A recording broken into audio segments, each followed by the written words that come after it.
Hello everyone, welcome back to the channel.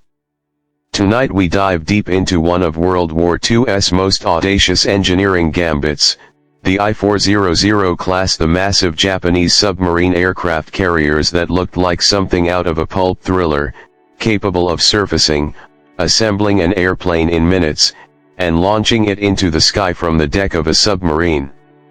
What you will hear is a full, immersive narrative, why the Imperial Japanese Navy built these beasts, how they were designed and operated, the crews who lived inside them, the bizarre missions they trained for, what became of them after Japan surrendered, and their strange, enduring legacy in naval history and popular imagination.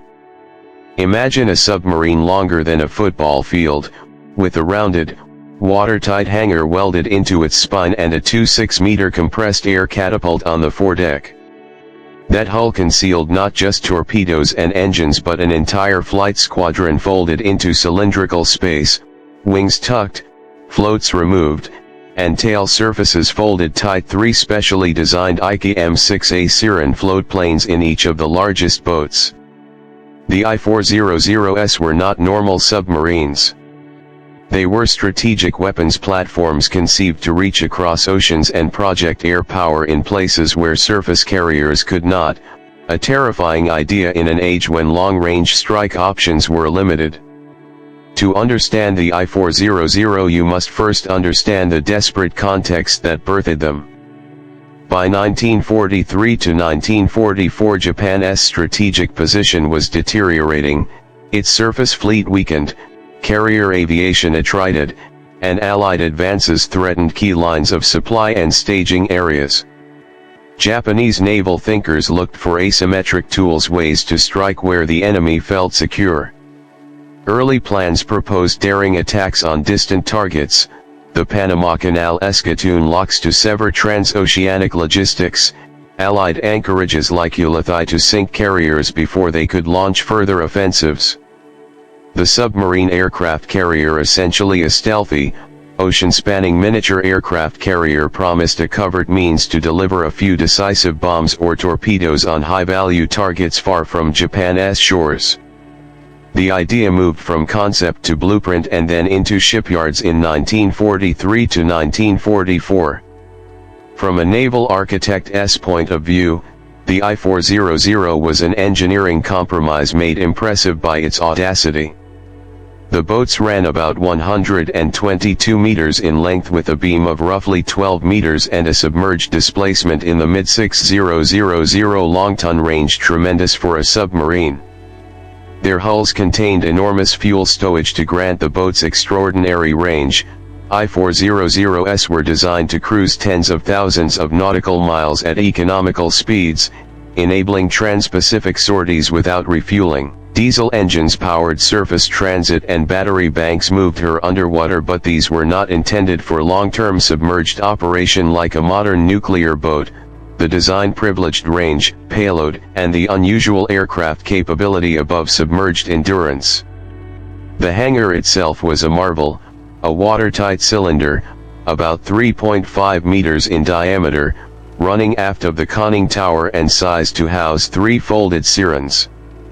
The catapult and hangar worked together so that, with a drilled crew, a plane could be rolled out, pontoons fitted, and launched within minutes. Those planes, the Aichi M6A Seiran, deserve their own spotlight. The Seiran was not a conventional float plane, it was designed from the outset to be submarine operable. Its wings rotated and folded, its floats were designed to be removable and stowed, and special procedures were written to preheat engine oil and prepare the aircraft for what amounted to a cold start catapult launch. Each Seiran could carry a heavy warload for its size, an 800 kilogram bomb or a torpedo, and had the range and speed to reach distant anchorages once launched.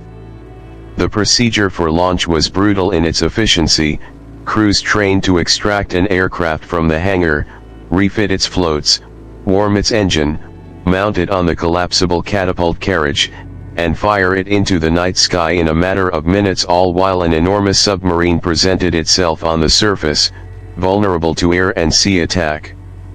That vulnerability meant training and timing had to be perfect. Life aboard an I-400, for the sailors assigned to her, was a study in contrasts. The boat's internal volume gave extra space compared with smaller combat submarines, but comfort was not part of the brief. Rations, hygiene, and climate control were primitive by modern standards. Many crews endured hot, humid conditions without adequate air conditioning, cold storage was limited and sleeping quarters crowded. For the pilots and maintenance crews tasked with handling the Seirans, the routine also included long hours of meticulous mechanical work, folding and stowing aircraft components in tight quarters and rehearsing the launch sequence until muscle memory took over. The marriage of submarine and aviation personnel created unique cultures aboard. Diesel sailors and flight technicians living and working together in close quarters, each dependent on the other for mission success and survival. The fleet was planned as a small squadron of such boats. Officially, the Sentoka program special attack in some translations produced a handful of hulls, I-400, I-401, and successors that were laid down and completed as the war wound down. Construction took place at major Japanese yards, with shipwrights pressured to reconcile huge hull fabrication with delicate aircraft handling systems. By mid-1945 several of the submarines had reached operational status and were concentrated for training and fit-out. The training drew from shore-based squadrons that ferried small numbers of Seirans to rendezvous points for assembly and shakedown. As the strategic situation evolved, the target list shifted. Initially the Gatun locks of the Panama Canal, later the Ulithi anchorage where fleet carriers massed, but grand plans met the practical realities of Allied advances and Japan's diminishing capacity to project power. The Panama Canal plan was cinematic. Submarines would steam across the Pacific, surface off the coast of Panama, assemble their Seirans under moonlight, launch them on a night raid to cripple Gatun locks, and then recover their aircrews at sea. The objective was to empty Gatun Lake and render the canal unusable for months, an economic and operational catastrophe for Allied logistics. But a combination of intelligence challenges, defensive preparations around the canal, and changing Japanese priorities meant the plan never reached its decisive phase. Instead, as Allied operations accelerated in the Western Pacific, plans were rewritten to strike the Ulithi anchorage, a staging area that, if crippled, could delay carrier operations in the final campaigns against Japan. Training moved to coastal bays with wooden mock UPS of lock gates and night launch exercises geared to the mechanics of rapid assembly and launch of the Seirans. Despite the elaborate rehearsals, the war's end arrived before any operational raid could be carried out at scale. Operationally, the I-400 squadron reached its busiest period in the summer of 1945. Crews assembled in bays such as Nanao 1 where wooden models of target structures were floated for practice runs and stress tests. Orders for missions came, changed, and were withdrawn as the Imperial Navy weighed costs and benefits against the collapsing front. The boats prepared for Operation Arashi, a plan to launch a surprise night attack on Ulithi using Seirans carrying heavy bombs. Pilots and crew rehearsed, even receiving peculiar experimental treatments. A historical footnote records that pilots were sometimes given substances purported to improve night vision, all illustrating the lengths to which planners would go to ensure one high-impact strike. But while training intensified, the strategic picture outside Japan became bleak. Okinawa fell, American carrier raids struck ever closer, and the Navy's ability to support such bold, long-range sorties dwindled. On 15 to 26 June 1945 the pace was frenetic. By late June, 6 Seiran planes were concentrated with the submarine flotilla, and full-scale rehearsals were underway. Yet within weeks the situation had changed. As the American strategic bombing campaign intensified and invasion of the home islands loomed, Japanese planners concluded the Panama Canal attack would not alter the immediate balance. momentum shifted toward more immediate and hopelessly desperate missions. Still, the boats were ready and the crews trained. If the war had continued into the autumn of 1945, the I-400's unique ability to launch aircraft from the ocean might have been tested in earnest. Instead, surrender came in August, and that same capability was rendered moot by the cessation of hostilities.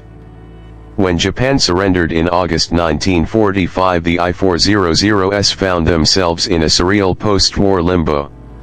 Some boats were ordered to disarm, weapons removed, aircraft catapulted unmanned into the sea, ordnance jettisoned while Allied ships intercepted others at sea.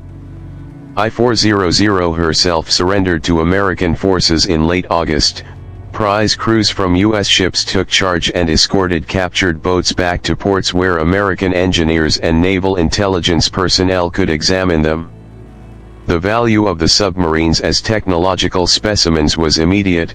The U.S. Navy studied spare hulls, aircraft handling systems, compressed air catapults, and lessons learned in fitting aviation into a submarine-esque constrained envelope. The post-war fate of these submarines reflects a pragmatic Allied calculus. The United States, holding a monopoly of nuclear propulsion and a rapidly modernizing submarine force of its own, had little need for a handful of exotic diesel boats. More importantly, leaving such advanced hulls intact risked their technology being copied or prolove.